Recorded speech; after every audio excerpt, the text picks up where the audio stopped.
hindi ito project bike. This is a relic. This is the Honda CBR 400RR, also known as Baby Blade.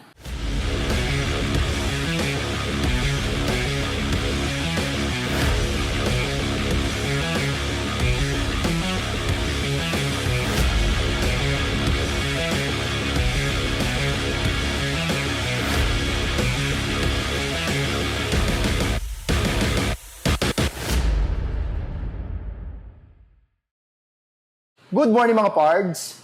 May mga motorsiklo na binibili para gawing project bike. Katulad nito, at nito, at nito, at nito, at nito, at kung ano-ano pa. But this one is not a project bike. Isa itong relic, a work of ingenuity, technology, and pure passion.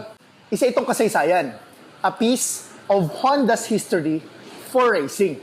Good morning mga pards! Welcome back again sa ating channel. Nandito na naman tayo for another bike.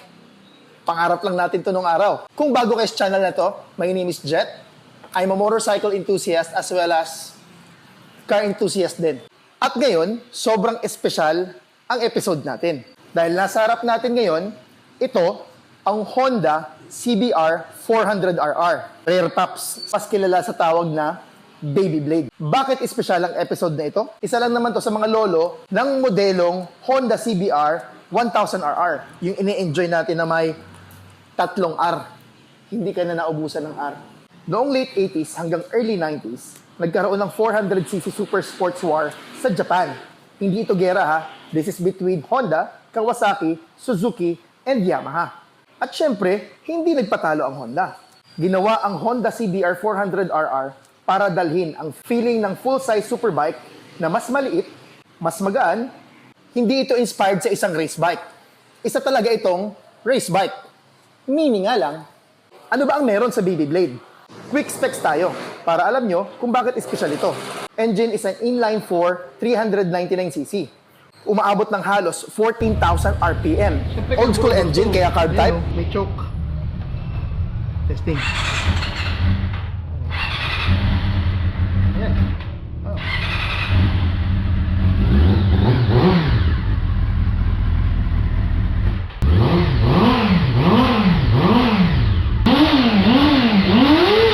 At may red line na 16,000 RPM.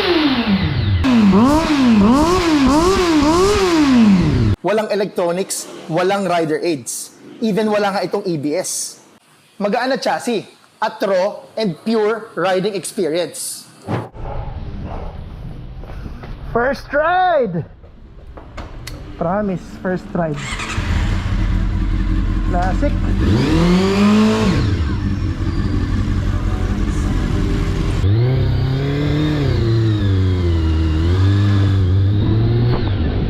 This is a sports bike. Kasi matraffic. Alright mga pards, first ride experience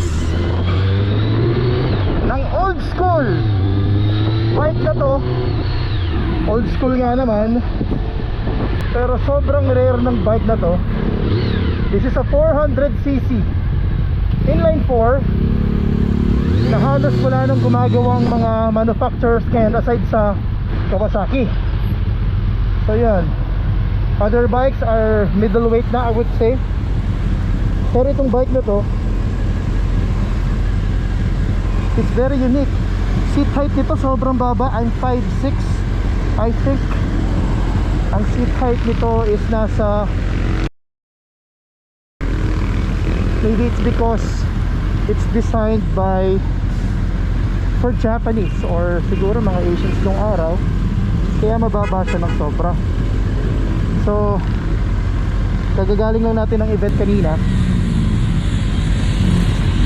We attended a launch ng Triumph sa kanilang astig na motor, mga 400cc din. And now we are riding a 400cc as well. It's a screamer.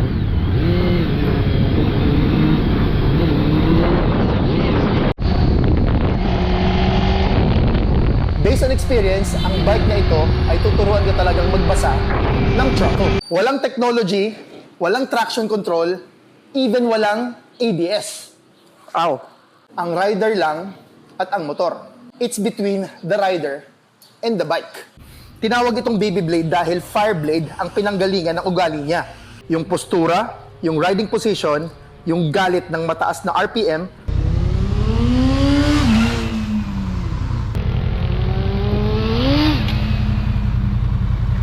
talagang Fireblade DNA.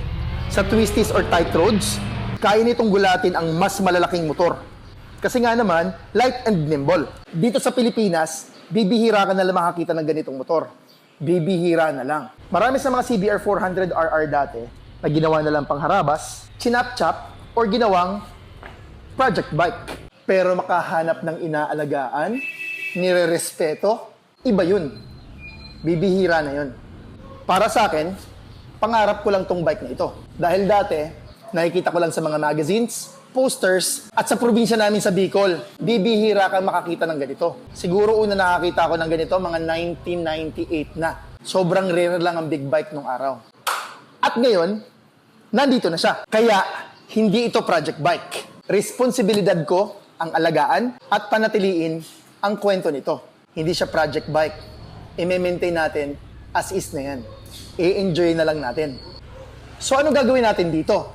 Walang sobra-sobrang mods or totally walang mods. Hindi rin natin to gagawing furniture, pang display, or Christmas tree. Ganda yung motor mo ah. Kailan ka ulit nag-ride? 2 years ago. Wala ka nang balak ulit mag-ride? Display pala yan. Parang Christmas tree. Nice. Period correct lang. Proper maintenance, respeto sa pagka-classic niya, dahil hindi lang naman puro builds ang channel natin. Kwento rin. May history nga rin tayo at travel. Dahil kasama yun sa mga hilig natin. So kung mahilig kayo sa mga Japanese bikes tulad dito, kung nakaka-appreciate kayo ng rare na mga motorsiklo, at kung naniniwala ka na may mga motorsiklong dapat inaalagaan, samahan nyo ako na enjoyin ang motorsiklo na to. If you like this video, please give it a thumbs up and please do not forget to subscribe to the channel para updated kayo sa mga videos at adventures natin. That's it for today mga pards. Sana nagustuhan niyo ang video natin today at lagi natin tatandaan, hilig man sa kotse o sa motor, bakit ka papipili? Hard work pays off. Pwede both. Okay, great.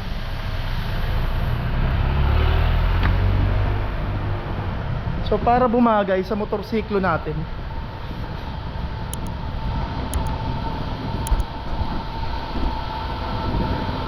dapat match din yung susuotin natin. Hindi naman halata, no? Puro tayo Honda. Yun! Ayan. O, diba? O, yan ang gagamitin mo. Yan, Little Jet. Yan, sige, may kasama na ako isa. Mamaya trip tayo, first time ko. Parang match ah. O, diba? Pucha, parang pinareho ah. Wow! Ang pucha, daming tao.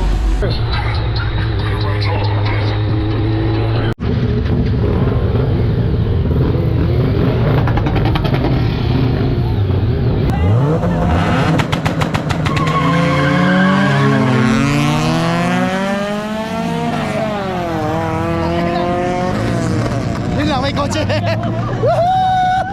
Alright! That was so cool. Sorry. That was so cool.